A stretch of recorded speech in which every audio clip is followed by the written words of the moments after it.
Tras haber analizado los conceptos relativos a la evacuación y las condiciones de diseño que afectan al número de salidas que tenemos que tener en recintos, plantas y edificio, pasaríamos a repasar qué condiciones de diseño son exigibles a los elementos por los cuales se va a producir la evacuación.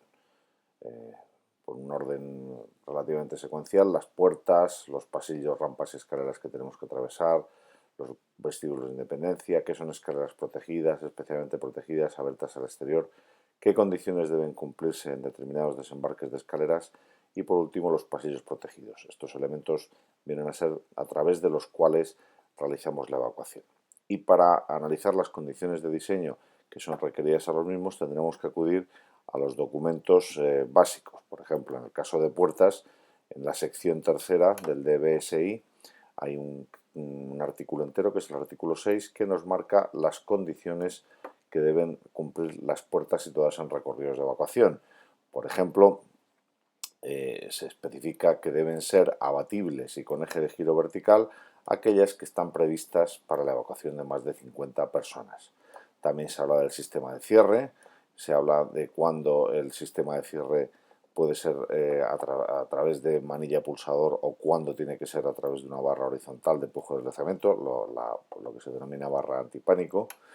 Y también se menciona las condiciones que debe cumplir la apertura en el sentido de la evacuación. Solamente cuando sea prevista, excepto en el caso residencial que es para 200 personas, cuando esté prevista para la evacuación de más de 100 personas, o bien cuando esté prevista para más de 50 ocupantes del recinto en el que esté situado. Pues estas serían las condiciones que deberían cumplir las puertas situadas en recorridos de evacuación. Las condiciones de pasillos, rampas, escaleras las vamos a encontrar fundamentalmente en el DBSU y en el DBSU, en el documento básico de seguridad, utilización y accesibilidad. Aquí, por ejemplo, tanto para las escaleras de uso restringido, las que están pensadas para menos de 10 ocupantes usuarios habituales del edificio, o para las de uso general, vamos a encontrar las condiciones que deben cumplir los peldaños, si tienen o no tienen que tener bocel, en qué casos, cómo se miden los trazados por las longitudes de recorridos por trazados curvos, qué condiciones deben cumplir los peldaños curvos, qué condiciones deben cumplir los tramos, cuáles son las anchuras mínimas en función del uso.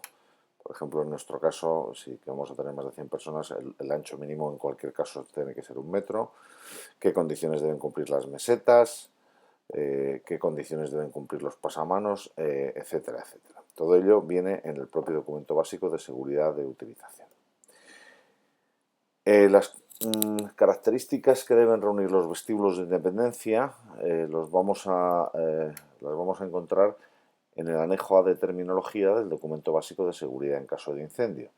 En la correspondiente definición de vestíbulo de independencia nos explica cómo son los vestíbulos de independencia, cómo tienen que ser las paredes, qué grado de comportamiento al fuego, una serie de condiciones de diseño, como por ejemplo es la distancia mínima entre contornos de superficies barreras por puertas. Todo esto hay que repasarlo. Igual nos va a pasar con las escaleras protegidas, especialmente protegidas y abiertas al exterior.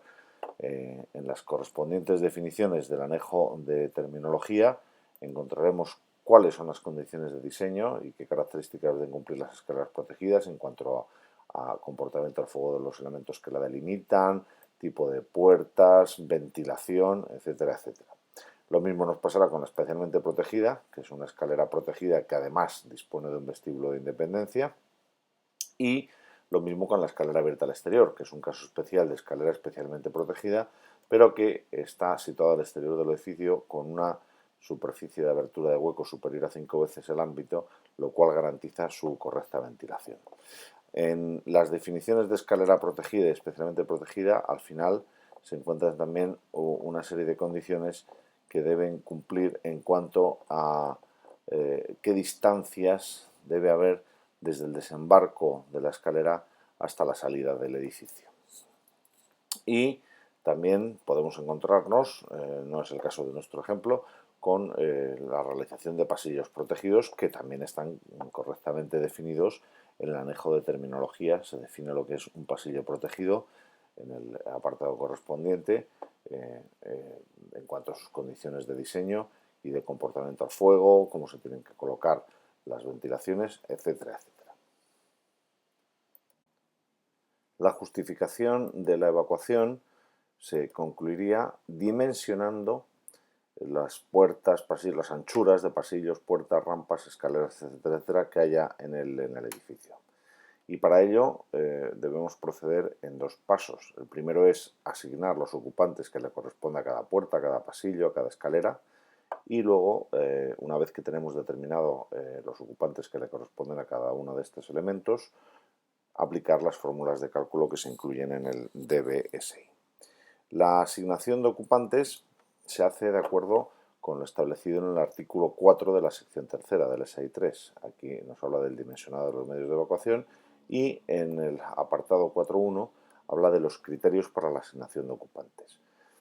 No menciona explícitamente cuando en una zona, en un recinto, en una planta haya solo una salida, porque es evidente que en ese caso todos los ocupantes de ese recinto, por el cual solo hay una salida, tienen que pasar por ella.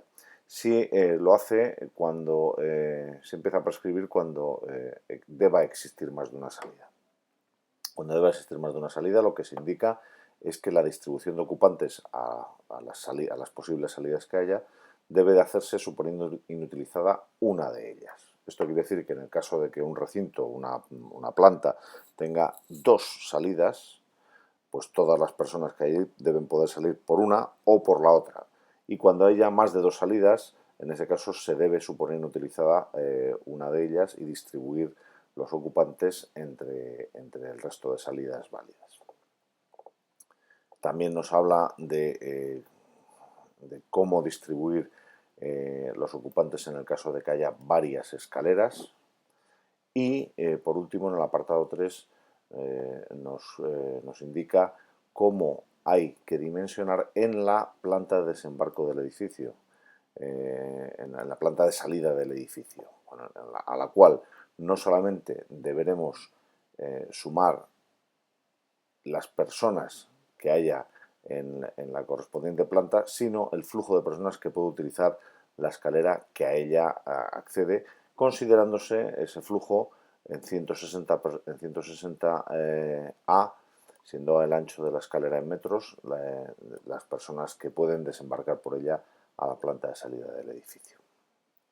Y una vez que tenemos asignados los ocupantes, la forma de dimensionar las anchuras es a través de lo que se nos indica en las fórmulas de cálculo que se contienen en el propio DBSI en el siguiente artículo.